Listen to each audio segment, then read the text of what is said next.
இது தாவீதுக்கான சாதாரண சம்பவம்லாம் இல்லை. ஏதோ அவன் சவுலுக்கிட்ட மட்டும் அப்படி சொன்னான்ல. இன்னொரு வசனத்தையும் வாசிங்க, 4ஆம் அதிகாரம் 11வது வசனம் வாசிங்க. 4:11 வாசிங்க.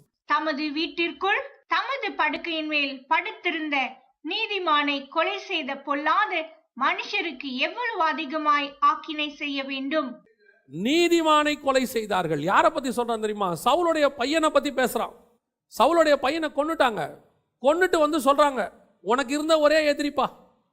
சவுல் குடும்பத்தில் ஒரே ஒரு ஆள் தான் பாக்கி இருந்தான். இவன் தான் தன்னை ராஜான்னு சொன்னான். அப்னேர் வந்து இவனை தான் அபிஷேகம் பண்ணான். உனக்கு இருந்த ஃபைனல் எதிரியை நாங்கள் க்ளோஸ் பண்ணிட்டோம், உனக்கு எதிரியே கிடையாது அப்படின்னு சந்தோஷமாக வந்து சொல்கிறாங்க. அவன் சொல்கிறான், நீ யாரை கொன்ன தெரியுமா? ஏன் எதிரியை கொல்லலை, ஒரு நீதிமானை கொன்று இருக்கிற. யார் அவன்? உன்னை விரட்டினவன். அப்னேர்கிட்ட சொல்லி எப்படியாவது என்ன சொல்கிறான், இவனை கொன்று போடுன்னு சொல்கிறான் தாவீதை. அவன் செத்ததுக்கு தாவீது சொல்கிறான், நீங்கள் கொன்னது என்னுடைய எதிரியை அல்ல, நீங்கள் கொன்னது ஒரு நீதிமானை. இந்த சுபாவம் உங்களுக்கு எனக்கும் வந்துடுச்சுனாலே தேவசாயல் வந்துடுச்சுன்னு அர்த்தம்.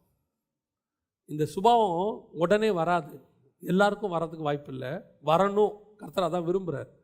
நமக்கு விரோதமாக வாழ்நாளெல்லாம் செயல்பட்டவங்க, நமக்கு விரோதமாக வாழ்நாளெல்லாம் பேசினவங்க, குற்றப்படுத்தினவங்க, நம்மளை எப்படியாவது ஒழிக்கணும்னு நினைக்கிறவங்க ஒரு நாள் ஒழிஞ்சிட்டாங்கன்னு நினைக்கும் போது உங்கள் இருதயத்தில் சந்தோஷம் வரக்கூடாது என்று கர்த்தர் நினைக்கிறார். அவனும் தேவனுடைய பிள்ளை தான். ஒரு முறை ஆண்டவர் எனக்கு சொல்லிக் கொடுத்தாரு. ஒரு பிரச்சனை வந்தபோது கர்த்தருடைய மனநிலையை எனக்கு உணர்த்தினார் பரிசுத்த ஆவியானவர். ஒரு பிரச்சனை வந்தபோது நம்ம ஆஸ் யூஷுவல் எப்பவும் போல ஜெபம் பண்ணுவோம், ஆண்டவரே இப்படி பண்ணுறாங்களே ஆண்டவரே அப்படின்னும் போது ஆண்டவர் சொல்கிறாரு, அவனையும் தேவசாயில் நான் தானே உண்டாக்குனேன்.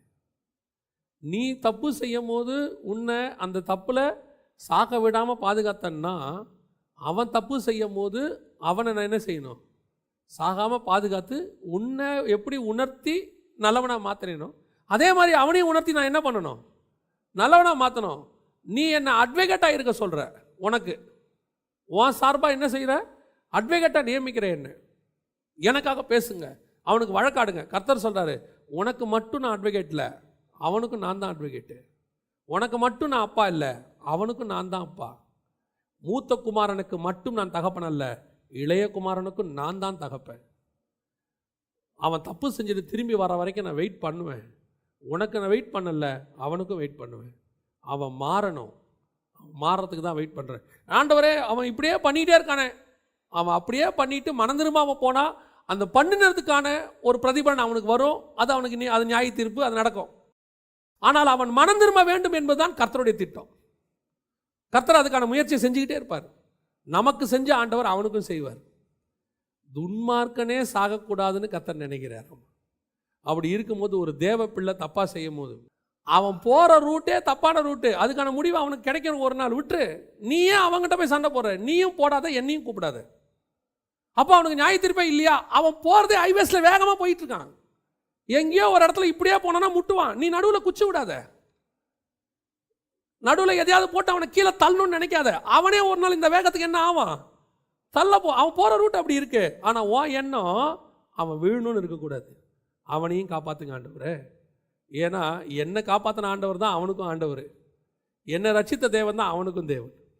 இந்த அன்பு வரணும்னா பிதாவின் அன்பை புரிஞ்சாதான் இது நமக்கு வரும்.